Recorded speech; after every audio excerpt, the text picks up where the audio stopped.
Looking for a fun and informative podcast all about training working dogs? Look no further than the LWDG Pod Dog. This weekly show is hosted by me, Jo Perrott, founder of the Ladies Working Dog Group, and I chat to experienced trainers and experts in the field who will give you helpful tips and advice. Whether you're just getting started or you've been working with dogs for years, this podcast will have something for you. So pull up a chair, pour yourself a cup of coffee, and tune in to LWDG Pod Dog. Let us help you build a better bond with your best friend. Hello and welcome to another episode of LWDG Pod Dog.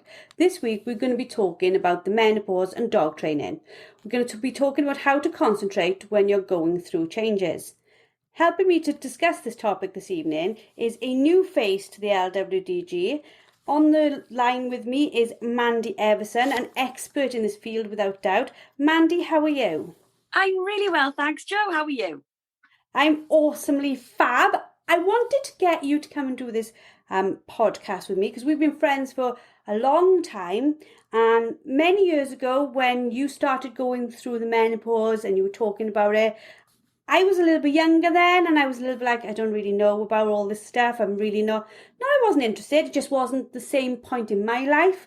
And as the years are going on, and I am going into the perimenopause, which I didn't even know was a thing, I find myself facing some of the stuff that I can remember you discussing, but also finding it affecting how I work with my dogs. So before we go into all this, you're not a dog training expert, are you, Mandi?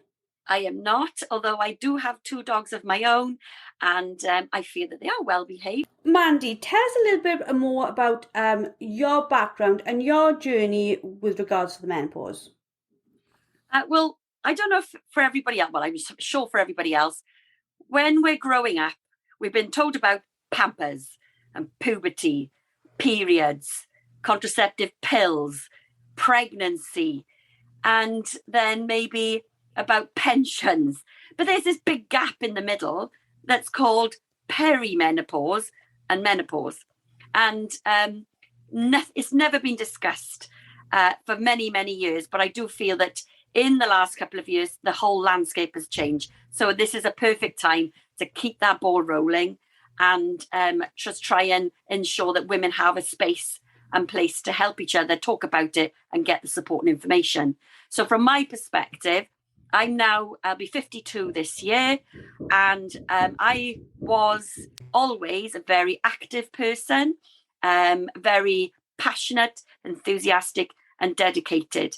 I can be an academic and a creative, etc. So I always felt I was an all-rounder and I could switch from one thing to another and multitask, which is a key word that we always hear related to women.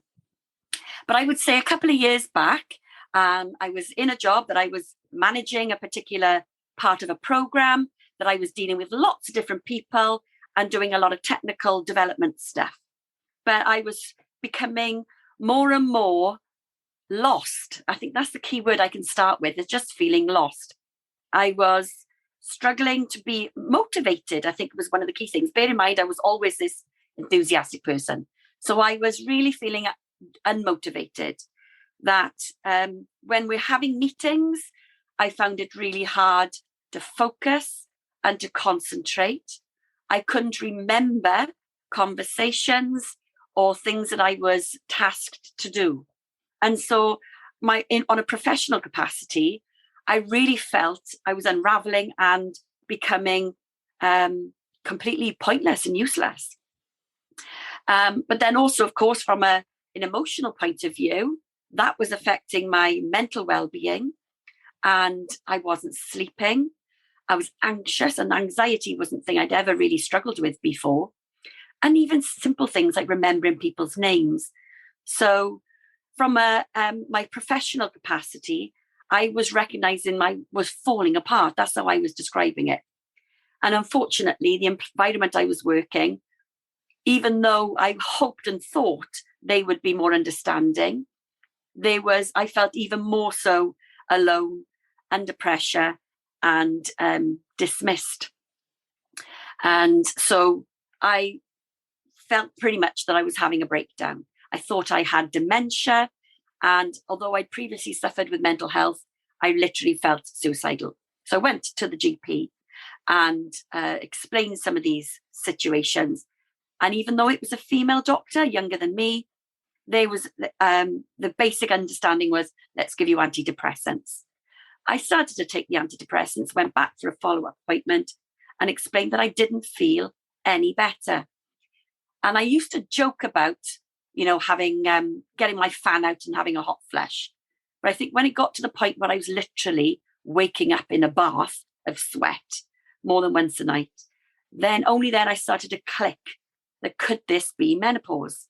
Because originally I thought I would have to be a grey-haired knitting nana on my rocking chair in my 80s, and that's menopause. But nobody really understood that it could happen at an earlier age. You were a working woman that yes, I can knit, but that wasn't my forte. And that this is what happens. There is a whole host of symptoms, not just flushes is what everyone refers to. And so when I did go back, after I'd had all of these other symptoms, I spoke to my GP and I said, I think I'm going through the menopause. And this was probably in my mid-40s. So I'm not really sure how many years before that it was creeping up, but that's when it became, a complete storm, a perfect storm. It's really lovely of you to sort of share that experience, because I'm sure there's loads of ladies listening who, if they've not gone through it, they're like, oh my God, is it going to be like that? Or if they have gone through it or are going through it, they're like, I can sort of relate to that. For me, as I've started to go through or get the beginning symptoms, I have really, really struggled with the thing you just mentioned, which is like this lack of motivation and this lack of concentration. Now, it definitely affects me in a working life and a home life. But when it comes to focusing on a hobby, on my dogs, on training, I really do sometimes feel like, do I even have the energy to do this? Now, it's not even a feeling I want to have as well. So that's the hardest thing. Like sometimes you start a hobby and you think, well, this isn't for me, and you're fine to let it go. But for me, my dogs are my life. I love them. So finding it difficult to motivate myself to go do something with them when I want to do that more than anything is almost crippling, if that makes sense. Absolutely. So what I would say first and foremost is I've been there, I understand it. And I also would say it's not something you can control in a sort of magic way. And it's not something that you can cure. So this is a journey that every single woman will go through, whether they sail through it or whether they battle through it. Every woman will have a menopause. Some have it as a result of surgical interventions and they have early menopause. Others will go through it in the sort of natural manner. And I've got lots of women around me that have different experiences. So not every person will have every single symptoms and solutions. And I know that HRT is the word that's used. However, it's not just a medical intervention. It's a chemical situation going on internally. So I guess everybody already knows about estrogen. Estrogen is the thing that women it's fluctuating in terms of the levels of estrogen in our physical systems that causes all of these different symptoms. HRT is predominantly estrogen, which helps to bring that level back up. Whereas it used to be, oh, I can't take that, or, it causes breast cancer. I believe now they have exposed the way that the research was done, and therefore it was done on like 78-year-old women who had clearly gone way past it. It was completely inappropriate. It was a very, very small group of women in a very short space of time. So all of that historical negativity around being, taking HRT or having some form of estrogen as a way of managing those symptoms that are debilitating and causing all sorts of other implications, that now hopefully has been put to bed. And also, there's not just one version of estrogen or not one version of HRT. And I currently use a patch. I've tried tablets before, they weren't working. I've tried different brands or strengths. You've got to find what works for you. So it is a trial and error as far as HRT are concerned. However, it's not just, as I mentioned, a medical way. There are things that you can do and change to help your own circumstance. So if I kind of like started from the head, because we all say concentration is the major thing that we suffer with most. First and foremost, in terms of what else is missing alongside estrogen, the things that I would recommend is magnesium, calcium, and vitamin D3 as 3 key vitamins. So with our bone structures, they deteriorate. I have literally broken my ankles 3 times over the last 3 years. Out of all my life, being a gymnast and a kickboxer and all sorts, I've only broken my ankles in these later years, and that's because bone density decreases. So you need your vitamin C. In terms of things like the sweats, sage is really good to help with that. And then in regards to your brain fog and anxiety or your sleeping patterns, which actually help, because of the memory and brain fog, magnesium is essential. So even though I take HRT, I also do these other things. So as far as, here we go now, the brain fog, right? So I'm losing my train of thought. One of the things I always do now is openly say so. Hang on, I'm having a menopause moment. I've lost my track. If they see me, I'm having a flush. I'm very vocal and open about it. And I feel that's incredibly important. But I also have freezing cold showers every morning. And I don't know if any of you have seen the Wim Hof stuff that's been on TV or you've read his book or podcasts, that having cold showers every morning helps with that motivation, the start to the day, the positivity. So I'm going to my first wild swim tomorrow, and thinking, right, there's more to it than that. But also, I drink lots of water.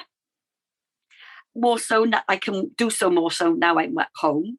Whereas when I was on the road in my job previously, I couldn't, because you couldn't get to a toilet, certainly not around Wales, because there's no such thing as a motorway north to south of Wales. So it's definitely helped with flushing the system and keeping it in a healthy condition. So just from a nutrition and lifestyle point of view, they might help to start with. I know for me, the things that the little bits I'd heard about, like the insomnia and these different things, I'd sort of been a little bit blasé. A, like you, I thought I was too young for any of this. But B, I also thought it's not going to happen to me. My mum was really lucky. She didn't have any of this. And I suppose to a certain extent, I thought, I'm not going to have it, my mum didn't, I'll be fine. The insomnia I find incredibly difficult because then you're tired through the day. But all these things then, when you're trying to train your dogs and you're trying to have the level head that maybe you would have had 5 months ago or 5 weeks ago or 5 years ago, you almost feel a little bit like your body is doing you a disservice, don't you? Yeah, and that's what I'm saying about there are things that are causing some of those symptoms. And that, so yes, you can't sleep, and therefore you've got the brain fog, and then you're tired, and then you become anxious, and then you're not motivated. So there's a lot of outcomes as a result of a lack of estrogen and other chemical changes in your system.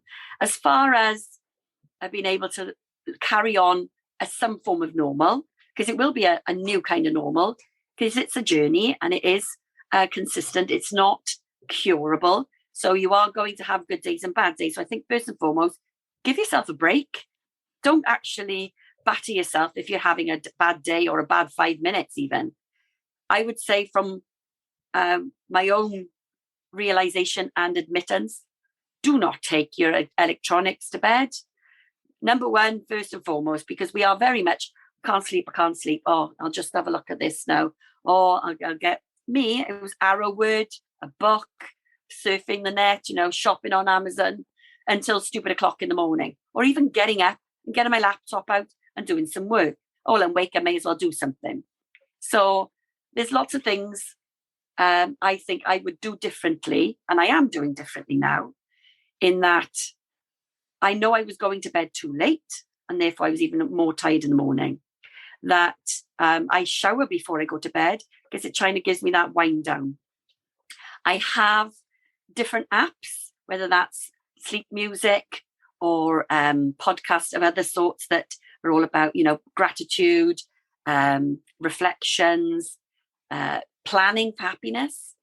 I go to bed every night and I've got my 5 fingers on the hand has been great. So when I'm going out the door, keys, purse, glasses, phone, mask. They were the things going out. I maybe don't need the mask so much now, but I always, before I'm walking out the door, that's my reminder, use my hand. And then before I go to bed is, have I made someone smile today? Have I learned something today? Have I shared anything today? Have I challenged myself today? And therefore, was today a good day? And what can I take tomorrow? So, from going to bed with a positive mindset, that helps you feel like I have appreciated today, no matter what. So if you have challenged in terms of what the hell was I doing with the dog today? Or have I learned something? Yeah, what my limits are maybe, or it is about what works. So I think at the bottom line is give yourself a break, and it's okay. And you will, it's normal. I think that's the key thing. Rather than ridiculing or giving yourself some sort of negative abuse, it's normal. Give yourself a break. And what you said there about it being part of a journey, that's important for us to understand, isn't it? Because I think as women, we try to minimize the effects, the emotions, some of the things that I've sort of had to deal with.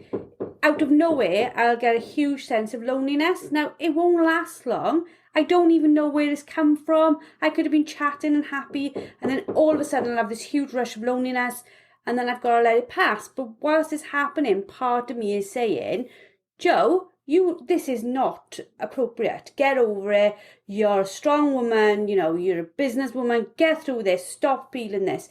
And all these sort of emotions that we try to minimize and say are disrupting our system to the detriment that we have to fight them, that's not very good for our mental health, is it? Absolutely. And that's what I was trying to say. I was thinking there was something wrong with me, and that it was my fault why things, weren't going to the usual scenario, and that fighting and getting angry and frustrated because I couldn't get to sleep. And therefore my behavior or attitude and miserable impact it might have on friends and family as a result. So I do think that we do need to change the language and the dialogue on this, and understand, accept and appreciate it is just part of the journey. And as I mentioned, about being quite vocal about it. So I have written workshops and workplace policies as a result of my experiences and research. And I feel that even down to my children, I have 2 daughters. I'm just about to be a grandmother, and also a husband. And so for them to understand and appreciate that this is just something I'm going through, they are also experiencing and going through it because of, maybe it be third party or even menopause. I'm sure there is definitely an actual thing called andropause, nowhere near as severe as ours, but it does exist. And we might recognize it in our husbands and partners. But to be vocal about it does take some of that stress away. And also, I had to leave my job, a well-paid full-time professional role.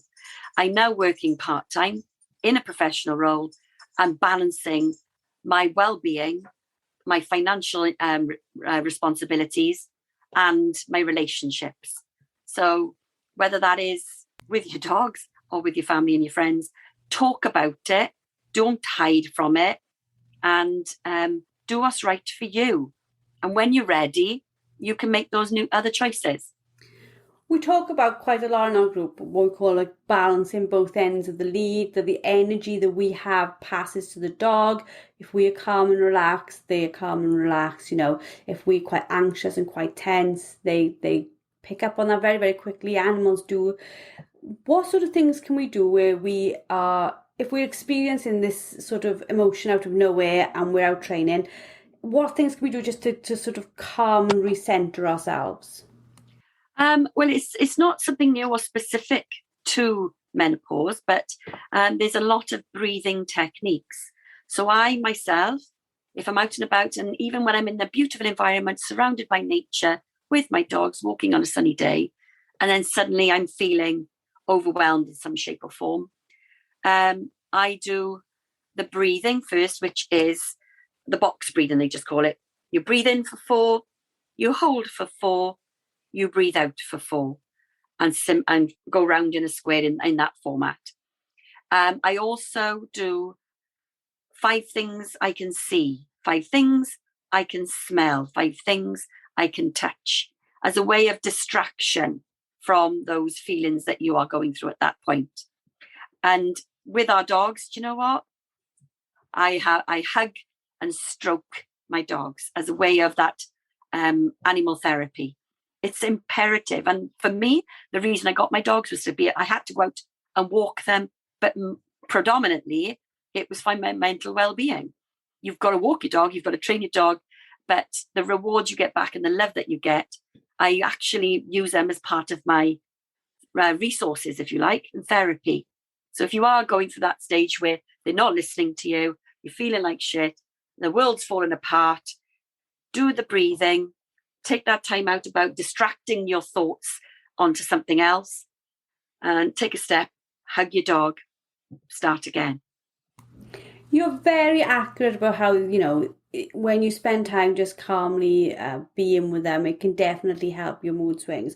And you're definitely right about it being a journey that your family's going on with you. And dogs are part of our family. They are actually going through it with us. You know, if we've got bitches at home, we tend to go through their system. You know, their system's very different to ours. They have their seasons every 6 months, and it affects them in a massive way. In some instances, some dogs breeze through it. Other dogs, they won't work, they don't want to eat, a range of different emotions, which we tolerate and accommodate as loving parts of their family. We need to sort of have that same sort of kindness and gentleness with ourselves, don't we? Absolutely. It's funny you should say that, because I know with Rosie, my bitch, I know exactly when she's in those moods, and at that time she's a different, character altogether. Whereas normally she'll just kiss you to death, plonk herself on you, happy-go-lucky, and just a lovely character. So yes, you're right. It affects them, but also they are very sensitive and they know how you're feeling. So don't berate yourself for it. Just recognize it like you would for the dogs. And what do you do? What do you do for them when they're feeling like that? Remembering that you also need to do things for you too. Fantastic. And just for anybody who sort of listens to this and they can sort of resonate with it and they're thinking, where can I go to find any resources? Is there anywhere that you would recommend people go and find out more information? There's a couple of places. First, as far as the medical aspects of things, Dr. Louise Newson, Newson, she's the sort of leading expert from a medical perspective. She's on a lot of the TV shows and she does podcasts with various other professionals. So I would certainly search out for her and there'll be a lot of information there. Diane Danzebrink has set up Make Menopause Matter as a campaign to try and make sure that from a legislative perspective, can't get my tongue out, that there is better workplace policies, knowledge, and legal aspects to support women. There's apps. There's one in particular called Balance. That's one of Louise's as well. So you're able to track your symptoms and everything else, so that when you went to look for different interventions or support. When you go to your GP, you'll be able to have that as a journal and recognition of your own preparedness for what you're looking for help with. I just wanted to remind about because there's been lots of talk about our HRT being out of stock, and shortages. But one of the key hormones, in particular when it comes to energy and that motivation and tiredness, is testosterone. And of course, we don't necessarily relate that to women, but actually we all have it. And that is a major impact of what's depleted alongside the estrogen. So have a look at some research on that, which might help you recognize some of the changes that you're experiencing. But from a research, from medical, individual support, and the legislative support, I would suggest have a look at those things to start with. And also, you might be able to see on the TV, there's recently been a few different TV programs with Davina McCall, which I think probably may have heard on Channel 4, about menopause, sex and the myths and the workplace. And there'll be a lot of similar experiences and stories that you'll hear there. Fantastic. Well, that's an absolutely wonderful podcast, and I'm sure so many people listening to it are thinking that's probably how they're feeling right now and how it is affecting their dog training right now. So thank you very much for taking the time today to do this with us. If people are like, Mandi, I want to get hold of you, I want to talk to you more, how can they do that? On Facebook, I'm Mandi with an I, Everson. I don't know whether, Joe, you're more than welcome to put my details on your site so people can get in touch. I've got lots of resources I'm happy to share on links and things like that I've collated over the time in a directory. So obviously I just wanted to give you a snapshot really of some solutions, understanding experiences and your rights, etc. But also I am here. I'm more than happy. And if you want to take your dogs out and you can help me with some of the training, that would be great fun too. Fantastic. So that's another wonderful podcast for LWDG Pod Dog. I really do hope you enjoy it. Please let us know in the comments. Send us your information about what you felt about today's podcast and whether you can relate or reflect upon it. And we'll speak to you all next week. Thank you for listening to LWDG Pod Dog with me, Jo Perrott. Now, we all know training a dog takes time, energy and patience, but our lives can be really, really busy. Don't worry, the LWDG has got you covered. Join us for our free planning workshop where we'll show you how to use short 10-minute training sessions each day to fast forward your dog's education. Our experts have years of experience in training dogs and will help you get started on the right foot. Register now and start making progress with your furry friend today. Go to our Facebook page, the Ladies Working Dog Group, and click on the pinned post, or visit www.thelwdg.com.